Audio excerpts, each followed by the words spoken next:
and we are on chapter 22 of Pride and Prejudice. The Bennets were engaged to dine with the Lucases, and again during the chief of the day, Miss Lucas so kind as to listen to Mr. Collins. Elizabeth took an opportunity of thanking her.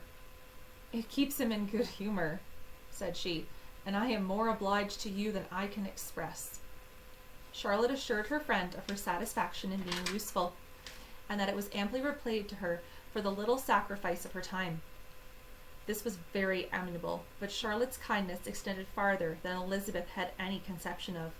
Its object was nothing less than to secure her from any return of Mr. Collins' addresses by engaging them towards herself.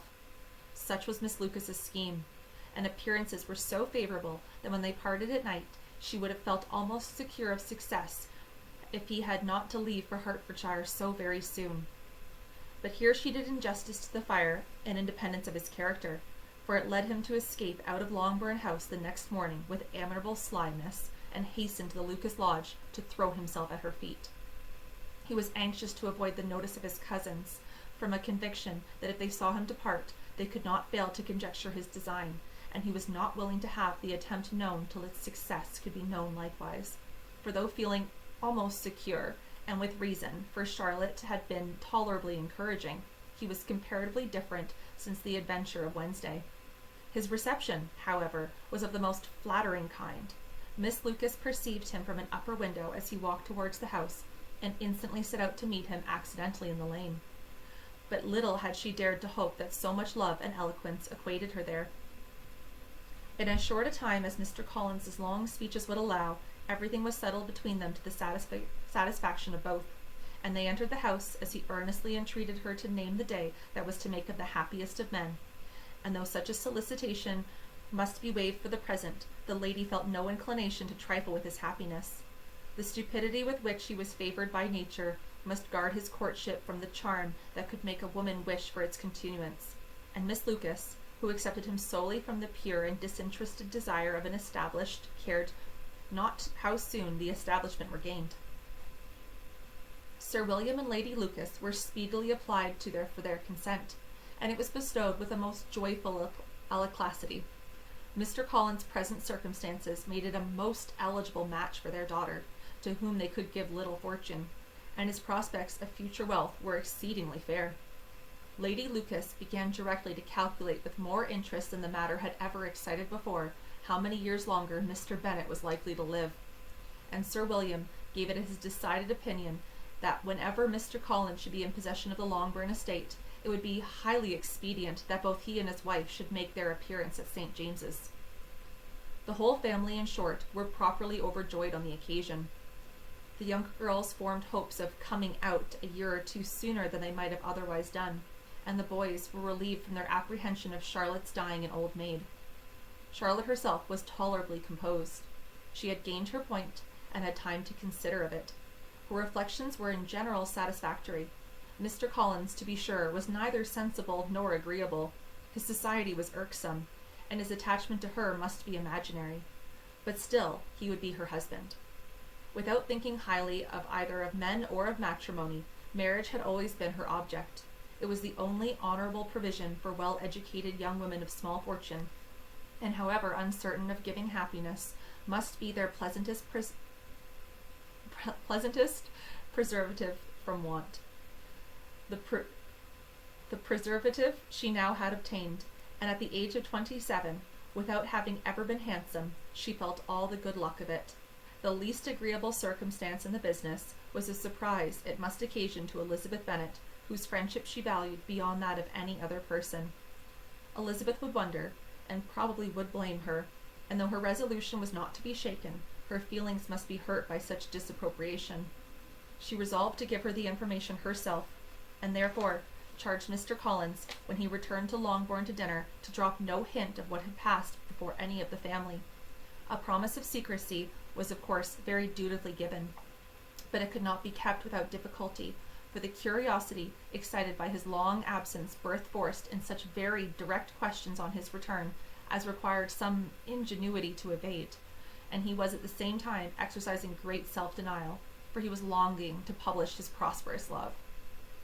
As he was to begin his journey too early on the morrow to see any of the family, the ceremony of leave-taking was performed when the ladies moved for the night, and Mrs. Bennet, with great politeness and cordiality, said how happy they should be to see him at Longbourn again, whenever his other engagements might allow him to visit them. "My dear madame," he replied, "this invitation is particularly gratifying, because it is what I have been hoping to receive, and you may be very certain that I shall avail myself of it as soon as possible." They were all astonished, and Mr. Bennet, who could by no means wish for a speedy return, immediately said, "But is there not danger of Lady Catherine's disapprobation here, my good sir? You had better neglect your relations than to run the risk of offending your patroness." "My dear sir," replied Mr. Collins, "I am particularly obliged to you for this friendly caution, and you may depend upon it my not taking so material a step without her ladyship's concurrence." "You cannot be too much on your guard. Risk anything rather than her displeasure, and if you find it likely to be raised by your coming to us again, which I should think exceedingly probable, stay quietly at home and be satisfied that we shall take no offence." "Believe me, my dear sir, my gratitude is warmly excited by such affectionate attention, and depend upon it, you will speedily receive me a letter of thanks for this, as well as for every other mark of your regard during my stay in Hertfordshire. As for my fair cousins, though my absence may not be long enough to render it necessary, I shall now take the liberty of wishing them health and happiness, not excepting my cousin Elizabeth." With proper civilities the ladies then withdrew, all of them equally surprised to find that he had mediated a quick return. Mrs. Bennet wished to understand by it that he thought of paying his address to one of her younger girls, and Mary might have been prevailed on to accept him. She rated his abilities much higher than any of the others, and there was a solidity in his reflections which often struck her, and though by no means so clever as herself, she thought that if encouraged to read and improve himself by such an example as hers, he might become a very agreeable companion. But on the following morning every hope of this kind was done away.